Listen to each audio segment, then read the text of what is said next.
देखिए, at time t equal to 0 a small ball is projected from a point A with a velocity of 60 metre पर second at 60 degree angle with horizontal. ठीक है, ये हमारा horizontal है, ये मेरा प्रोजेक्शन हो रहा है, ठीक है, 60 डिग्री एंगल पर, है ना। तो जो वेलोसिटी है वो 60 डिग्री बना रही है हॉरिजॉन्टल के साथ। इसका दो कंपोनेंट आएगा, इस तरफ आएगा v cos 60, इस तरफ आएगा v sin 60। ठीक है ना। तो निकाल के देख लेते हैं, v cos 60 कितना आएगा। 60 दिया हुआ है वेलोसिटी, 60 ये दिया हुआ है 60 मीटर पर सेकेंड। तो 60 मीटर पर सेकेंड और cos 60 हो गया 1/2, तो ये हो गया 30 मीटर पर सेकेंड, है ना। तो इस डायरेक्शन में है 30 मीटर पर सेकेंड, और इस डायरेक्शन में अगर आप निकालेंगे तो ये हो जाएगा 60 और ये हो जाएगा √3/2, तो ये हो जाएगा 30√3, ठीक है, वाई डायरेक्शन में, है ना। अच्छा अब आपको ये चीज़ पता है कि जो हॉरिजॉन्टल वेलोसिटी होती है, अब 30 हो गया है तो हर पॉइंट पे 30 मीटर पर सेकेंड ही रहेगा, क्योंकि इस पर ग्रेविटी का कोई भी इफेक्ट नहीं पड़ता है। तो ये 30 मीटर पर सेकेंड ही रहेगा हर पॉइंट पे, है ना। अब जो मेरा वेलोसिटी है v, ये 60 से शुरू हुआ है ना। ये जैसे जैसे ऊपर जाएगा इसका एंगल क्या होगा, डिक्रीज होता जाएगा होता जाएगा होता जाएगा, और एक पॉइंट पे आकर के वेलोसिटी का y कंपोनेंट 0 हो जाएगा, है ना। उस पोजीशन पे ये 0 डिग्री बना लेगा, है ना, हॉरिजॉन्टल के साथ 0 डिग्री बना लेगा। तो ये धीरे धीरे धीरे धीरे ये एंगल डिक्रीज करता जाएगा, ठीक है ना, क्योंकि इस पर एक्सेलरेशन g काम कर रहा है, एक्सेलरेशन, ठीक है। तो y डायरेक्शन का जो मोशन होगा वो डिक्रीज करता जाएगा करता जाएगा करता जाएगा करता जाएगा, इस पॉइंट पे 0 हो जाएगा। इस पॉइंट पे 0 होने का मतलब है कि इसका जो कंपोनेंट है वो सब किधर है, हॉरिजॉन्टल डायरेक्शन में, मतलब यहाँ पे हो जा रहा है एंगल कितना 90, ठीक है ना, ठीक है। अच्छा सॉरी 90 बोल रहे हैं, 0, ठीक है, 0 हो जा रहा है ना, ठीक है। और साइन 0, तो ऊपर का कंपोनेंट क्या है v साइन थीटा, अगर थीटा 0 डिग्री हो जाएगा तो वर्टिकल कंपोनेंट कितना हो गया 0, और इस तरफ आपका क्या है v cos थीटा, ठीक है, इस तरफ हो गया v साइन थीटा, इस तरफ हो गया v cos थीटा। तो इस पॉइंट पे 0 डिग्री हो जाता है ना। तो cos 0 1, तो वेलोसिटी जो है वो इस डायरेक्शन में ही हो गया पूरा, ठीक है। तो दो बार देखिए 45 डिग्री, अच्छा ये छोड़िए, 45 डिग्री दो बार बनेगा, है ना। एक बार यहाँ कहीं पे बनेगा, एक बार नीचे आते वक्त कहीं पे बनेगा, ठीक है। ये हो गया वेलोसिटी, यहाँ पे बन गया 45 डिग्री ऊपर जाते समय एक बार बनेगा, एक बार नीचे आते समय एक बार बनेगा, ठीक है। तो जब 45 डिग्री बन रहा है, ठीक है, 45 डिग्री एक बार यहाँ बन रहा है, एक बार यहाँ बन रहा है।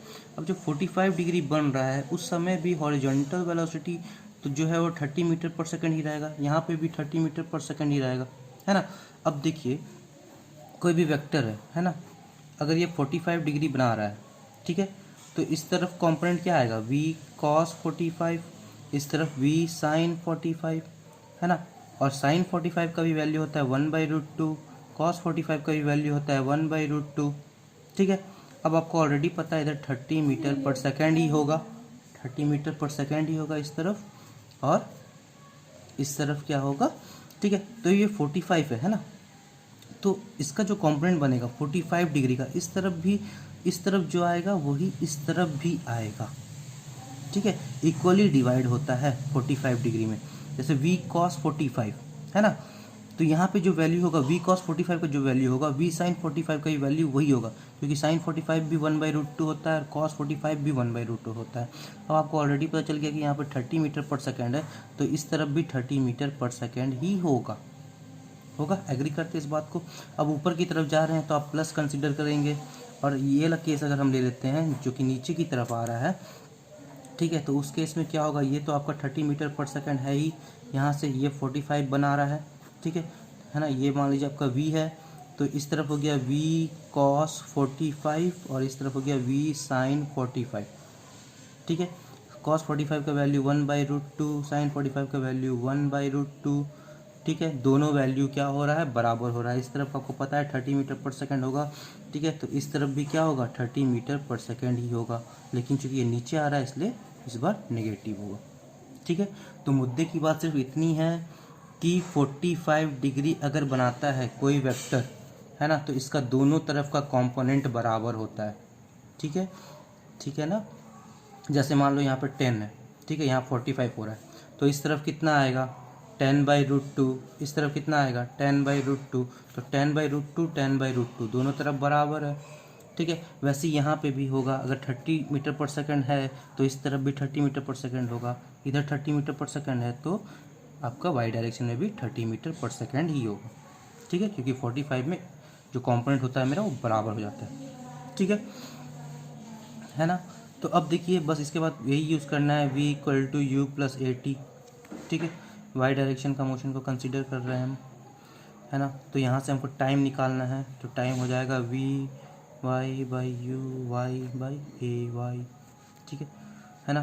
अब एक बार हम ऊपर जाने वाला ले रहे हैं, एक बार नीचे आने वाला लेंगे। ठीक है, तो ऊपर जाने के टाइम में मेरा वेलोसिटी जो होता है वो पॉजिटिव होता है, तो प्लस होगा, यहाँ -30√3 ये तो हमेशा माइनस का ही लेंगे। ठीक है ना, एक बार फिर टाइम क्या आ जाएगा, फिर से v/u/y/ay